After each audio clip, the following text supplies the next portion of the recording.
Olá, boa tarde. 20 anos do Estatuto do Idoso.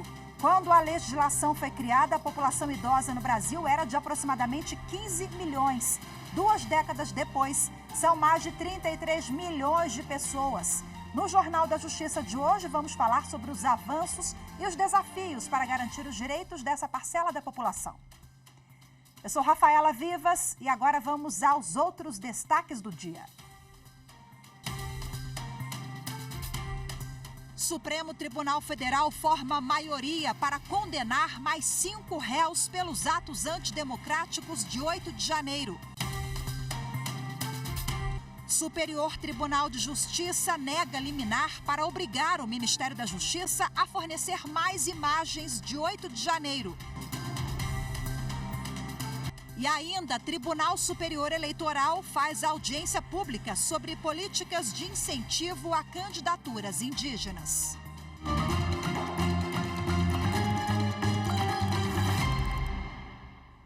O Supremo Tribunal Federal formou maioria para condenar outros 5 réus por crimes cometidos nos atos antidemocráticos do dia 8 de janeiro. As ações penais estão sendo julgadas no plenário virtual da Corte. O relator, ministro Alexandre de Moraes, votou pela condenação dos 5 réus. Os casos foram analisados individualmente. As penas variam de 12 a 17 anos de prisão e pagamento de multa. Foram analisadas as ações penais contra Davis Baek, João Lucas Valles de Fone, Jupira Silvana da Cruz Rodrigues, Moacir José dos Santos e Nilma Lacerda Alves. Os réus são acusados de golpe de Estado, abolição violenta do Estado Democrático de Direito, associação criminosa armada, dano qualificado e deterioração do patrimônio tombado. Alexandre de Moraes absolveu apenas Davis Baek dos crimes de dano qualificado e deterioração do patrimônio tombado. Acompanharam integralmente Moraes os ministros Edson Fachin, Dias Toffoli, Gilmar Mendes e Carmen Lúcia e a ministra aposentada Rosa Weber. O ministro Cristiano Zanin acompanhou o relator com ressalvas apenas em relação às penas. Ele votou pela condenação com tempo de prisão menor. Com isso, o STF ainda pode chegar a uma definição sobre quantos anos de reclusão cada acusado vai ter que cumprir. Os ministros têm até às 11h59 da noite de hoje para apresentar os votos. O ministro André Mendonça apresentou o voto em 3 dos 5 casos. Em todos, o ministro divergiu do entendimento do relator. Ele votou pela absolvição parcial dos réus Davis Baek, João Lucas Valles de Fone e Moacir José dos Santos. A ministra Regina Helena, do Superior Tribunal de Justiça, negou liminar para obrigar o Ministério da Justiça a fornecer mais imagens do dia 8 de janeiro. Confira agora na reportagem de Marina Campos. A liminar requerida por 16 senadores e deputados federais de 5 partidos pedia para que o ministro da Justiça e Segurança Pública, Flávio Dino, entregasse todo o conteúdo captado e gravado pelas câmeras do Sistema de Segurança e Monitoramento do Palácio da Justiça nos dias 7 a 9 de janeiro de 2023, conforme requerimentos aprovados pela Comissão Parlamentar Mista de Inquérito, instaurada para investigar os atos ocorridos em 8 de janeiro de 2023, nas sedes dos 3 poderes da República. No mandado de segurança, os parlamentares alegam que os requerimentos não foram integralmente cumpridos porque não foi disponibilizado o conteúdo de todas as câmeras do Ministério no período. Eles defendem ainda a existência de direito líquido e certo ao acesso de todo o conteúdo captado. No processo, o ministro da Justiça informou que o contrato com a empresa responsável pelas câmeras prevê o armazenamento das imagens por no mínimo 30 dias. Com base nesse amparo contratual, foram preservados apenas os registros indicados como relevantes pelas autoridades competentes dentro do prazo. Após as explicações do Ministério, os parlamentares requereram acesso também aos equipamentos utilizados para a gravação das imagens e ao relatório circunstanciado dos procedimentos já ultimados na tentativa de recuperação das imagens. No STJ, a relatora ministra Regina Helena avaliou que o pedido aparenta mudança dos limites traçados no pedido inicial do mandado de segurança. o que não é permitido pela jurisprudência do STJ. Além disso, para a ministra, não ficou demonstrada omissão por parte do ministro no fornecimento das imagens solicitadas, ensejando o indeferimento do pedido liminar. O mérito do mandado de segurança ainda será julgado pela primeira sessão. A posse do ministro Luiz Roberto Barroso na presidência do Supremo Tribunal Federal é o destaque do novo episódio do podcast Supremo na Semana. Anderson Arcoverde tem os detalhes. O programa faz um balanço dos principais momentos da despedida da ministra Rosa Weber da presidência da Corte e da posse do ministro Luiz Roberto Barroso. Os apresentadores destacam trechos do discurso de posse do ministro e também trocam ideias sobre a entrevista concedida pelo novo presidente do STF na última sexta-feira.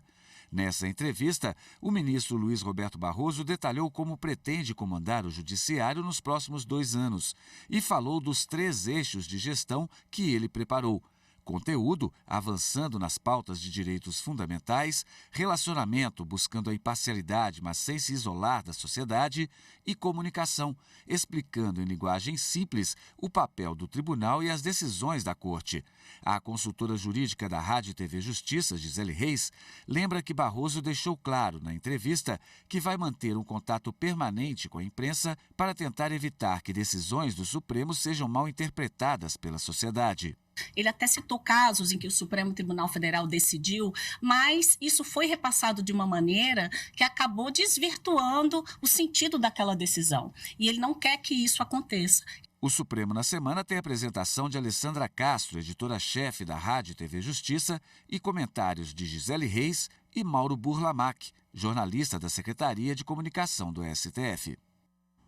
E o ministro Luiz Roberto Barroso convocou uma sessão plenária extraordinária para amanhã, às 14h. Um dos processos da pauta de julgamentos é a ação proposta pelo PSOL, em que o partido pede ao Supremo que declare o estado de coisas inconstitucional e intervenha para frear a violação generalizada de direitos humanos nos presídios.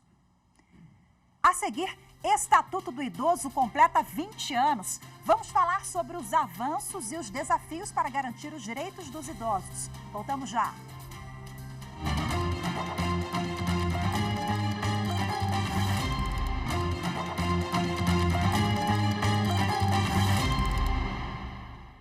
Os 20 anos do Estatuto da Pessoa Idosa foram comemorados nesse domingo. A legislação trouxe proteção, direitos, novidades em prol da qualidade de vida e ainda se preocupou em combater os diferentes tipos de violência praticados contra essas pessoas. Veja agora na reportagem de Carolina Chaves. O doutor Vicente é gerontólogo aposentado. Ele tem 82 anos e sempre foi um ativista dos direitos e da valorização dos idosos.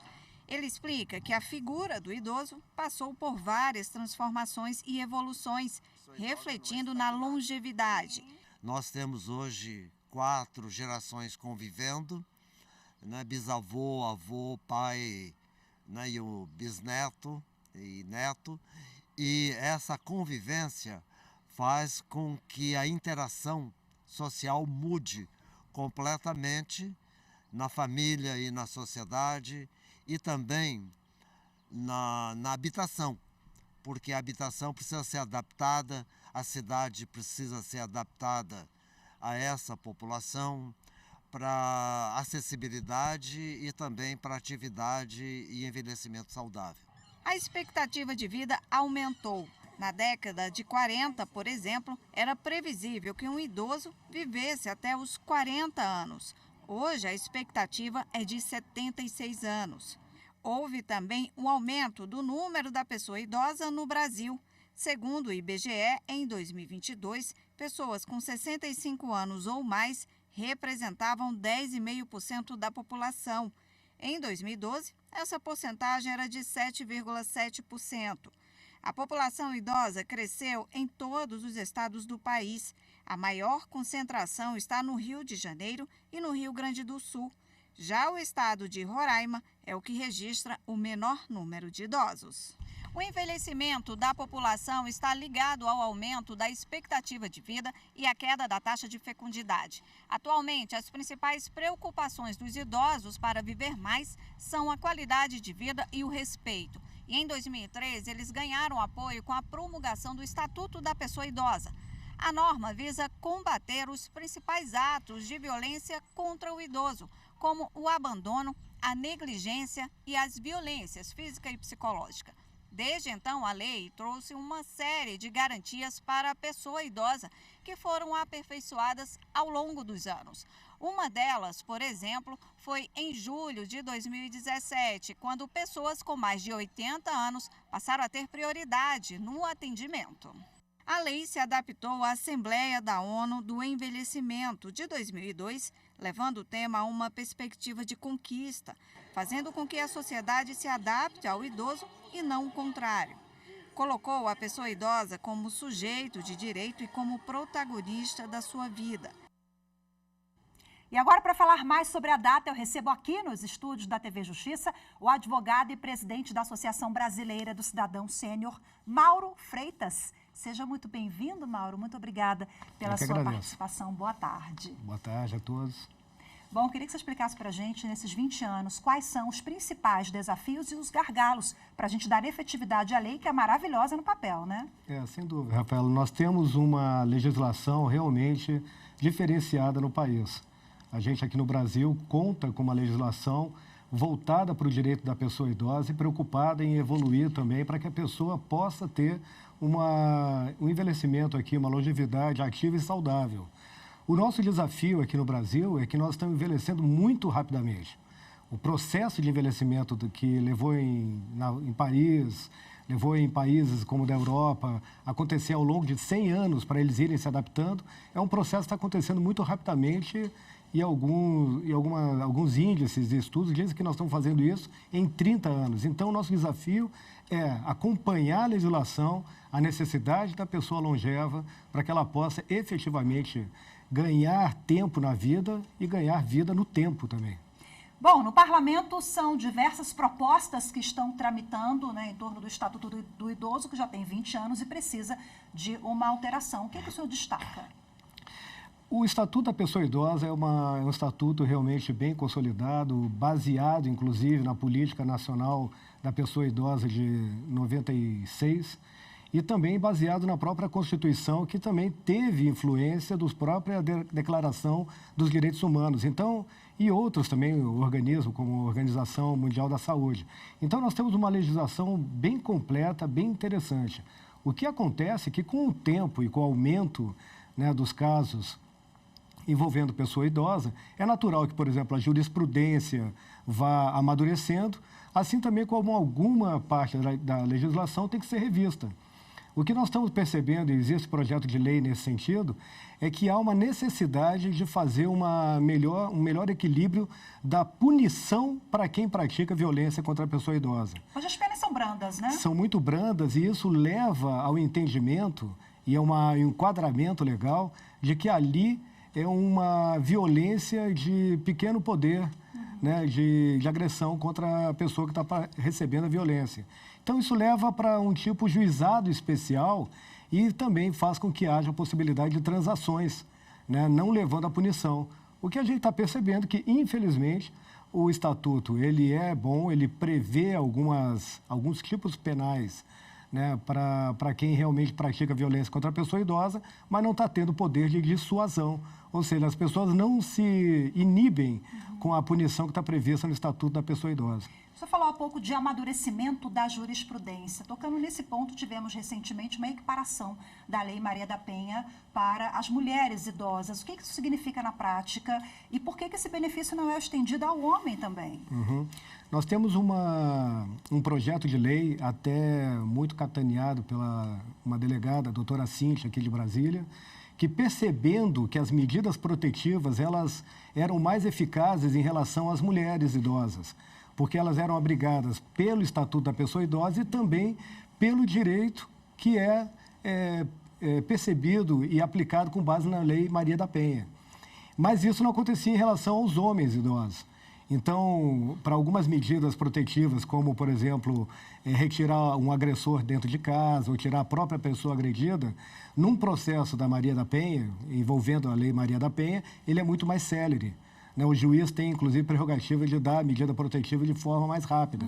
Já no caso dos idosos e até deficientes, não. Então, esse projeto de lei que agora está no Senado, né, ele pretende equiparar a condição de atendimento e medidas protetivas da pessoa idosa, ainda que de qualquer gênero que seja, a Maria da Penha, o que vai ser mais célere para a aplicação das medidas protetivas. Tomar um tema sensível agora se refere aos planos de saúde, né? O plano de saúde tem um desequilíbrio muito grande ali, quando a pessoa completa 60 anos ou mais, alguns nem aceitam, dependendo da idade, né, da pessoa idosa. O Estatuto tem como atuar, intervir nisso de alguma forma?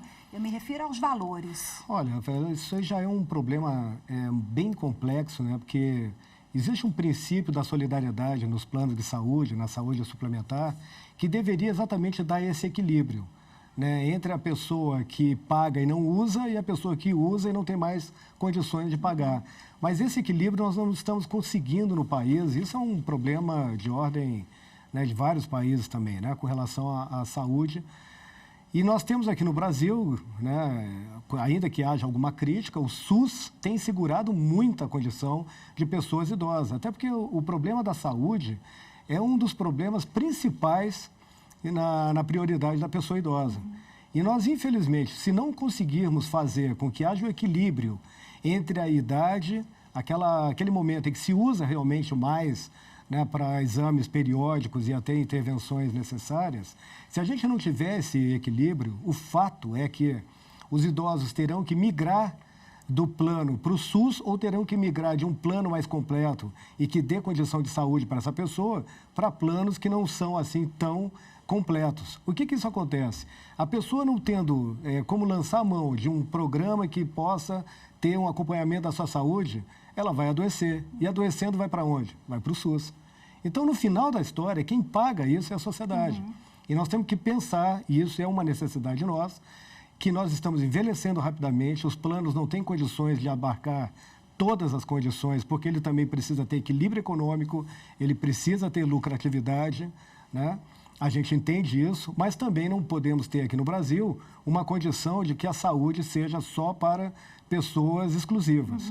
Né? Então, nós estamos com uma relação de custo-benefício nessa fase da vida muito complicada. Pessoas, inclusive, que têm um plano de saúde e não aguentam mais, que o plano, quando chega lá pelos 58, 59, ele salta de 2.500 para 5.000. A pessoa não pode continuar naquele plano. Aí ela sai do plano por não ter condições financeiras. E aí o que acontece? Não basta só o preço ser uma pressão, mas os planos não aceitam essa pessoa. Isso. Então, a pessoa, não bastasse ela ter que sair do seu plano, que ela já paga uns 30 anos... Ela é obrigada a ficar ali. Né? Ela é obrigada a sair para um plano muito inferior, quem sabe, ou ser mais uma pessoa que vai ficar basicamente, né, sujeita ao SUS, né, como único recurso. Para a gente finalizar aqui rapidinho, queria falar sobre idadismo. É algo que precisa ser combatido também, né? E já caminhando para o fim, para a gente fazer uma reflexão para quem nos acompanha, para a sociedade. Bom, o idadismo, né, o que as pessoas chamam também de etarismo ou ageísmo, né, é um fenômeno que a gente observa, né, de um preconceito com relação à idade.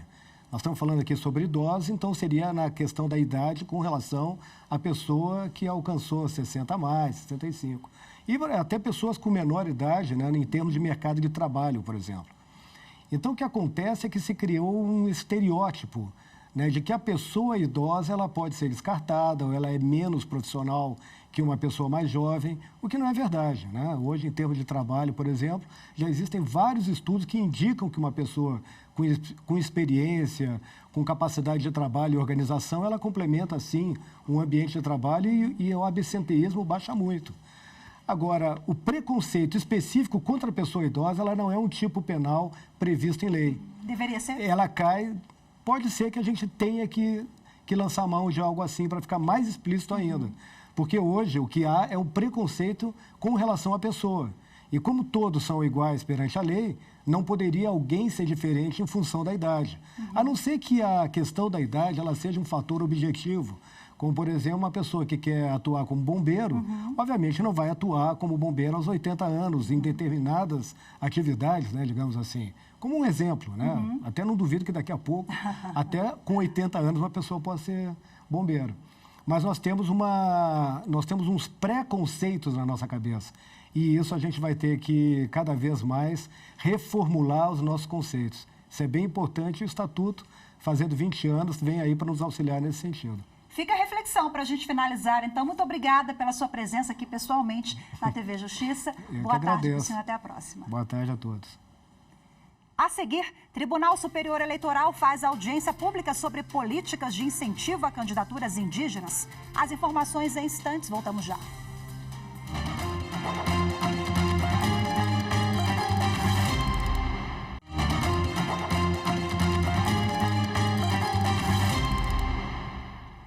Hoje tem audiência pública sobre políticas de incentivo a candidaturas indígenas no Tribunal Superior Eleitoral. A transmissão ao vivo vai ser aqui pela TV Justiça e também pelo canal da Justiça Eleitoral no YouTube.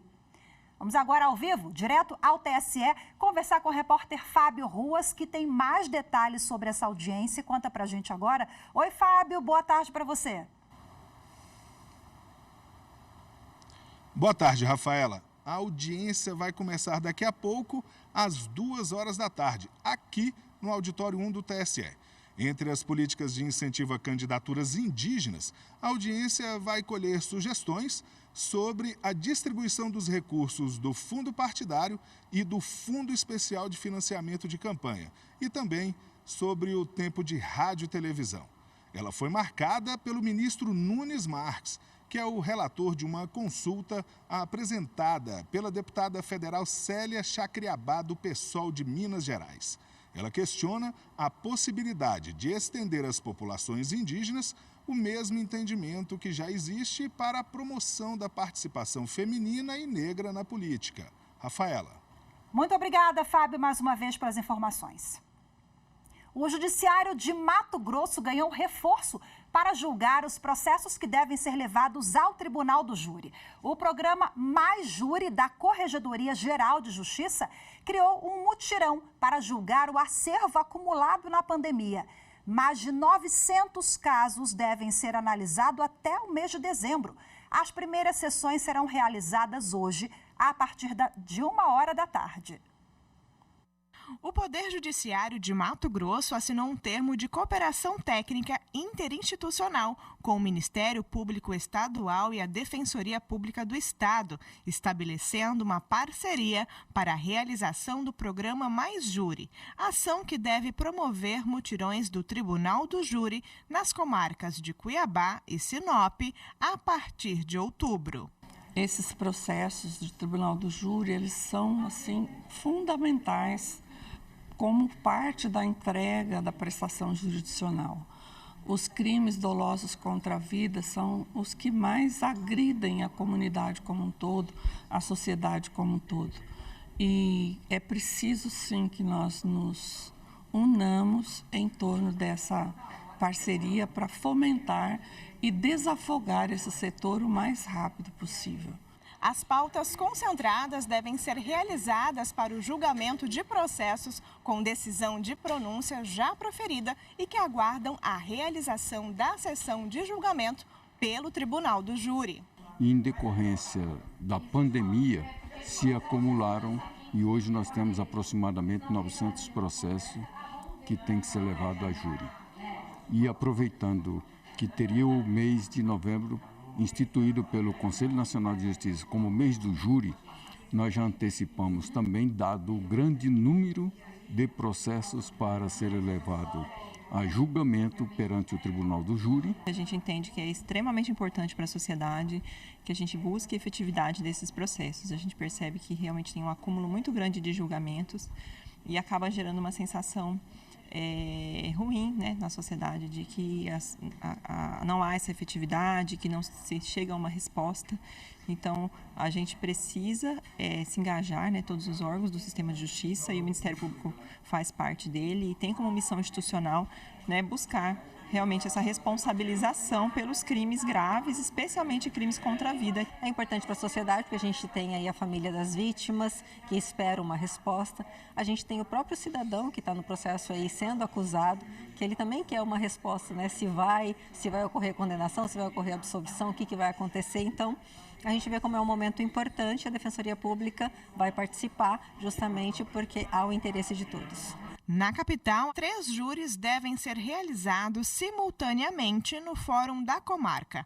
O mutirão deve contar com a colaboração de 18 juízes. São juízes que têm a experiência do Tribunal do Júri do interior e vêm para Cuiabá, realizam uma semana de júri, retornam para a comarca, para desafogar esse estoque de processo que foi derivado da nossa Covid-19, da pandemia, onde nós tivemos o fechamento das portas. Isso gerou um acúmulo involuntário.